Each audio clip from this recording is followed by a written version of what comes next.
আজিমপুর এক সময় শান্তিপূর্ণ একটি গ্রাম ছিল। মানুষ সুখে শান্তিতে বাস করত।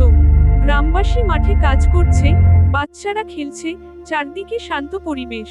কিন্তু সেই গ্রামে ছিল এক নির্মম রাজা। প্রজারা খাজনা না দিতে পারলে সে তাদের উপর ভয়াবহ অত্যাচার চালাতো। রাজার আদালতে কৃষকদের শাস্তি দেওয়া হচ্ছে। রাজার গম্ভীর মুখ। একদিন প্রচন্ড খরায় গ্রামের খাল, বিল, নদী, নালা সব শুকিয়ে যায়। ফেটে যাওয়া জমি, শুকনো নদী, মানুষ পানি খুঁজছে। প্রজা ভয়ে কাঁদছে। রাজা ঘোষণা দিলেন, রাজ্যে বড় করে একটা কূপ খনন করো। এদিকে এক বুড়ো ডাইনি গ্রামে ঘুরে বেড়াত।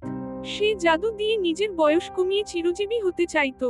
কারো মাথায় হাত রাখলেই তার বয়স কমে যেত। ডাইনি দরজায় ভিক্ষা চাইছে, কারো মাথায় হাত রাখার মুহূর্তে তার মুখে অদ্ভুত হাসি। একদিন এক প্রজা বুঝতে পারে ডাইনির অদ্ভুত শক্তি। রাজ, আমাদের গ্রামের এক দুষ্ট বুড়ি তার জাদু শক্তির বলে যে ডাইনিকে ধরে আনতে পারবে তাকে রাজ্যের অর্ধেক অংশ এবং রাজকন্যার সাথে বিয়ে দেওয়া হবে, আর যারা ব্যর্থ হবে তাদের মৃত্যুদণ্ড। রাজকন্যা বিস্ময় তাকিয়ে আছে, দরবারে সবাই আতঙ্কিত। যুবক সাহসিকতার সাথে ঘোড়ায় চড়ে যাত্রা শুরু করছে, সঙ্গে কয়েকটি শিশু।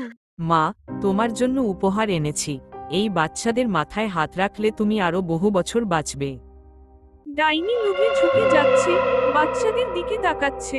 ডাইনি একটি একটি বাচ্চাদের মাথায় হাত রাখে, কিন্তু তার জাদুর উল্টো ফল হয়। সে ছোট হতে হতে অবশেষে একটি শিশুর রূপ নেয়। তারপর মৃত্যু হয়।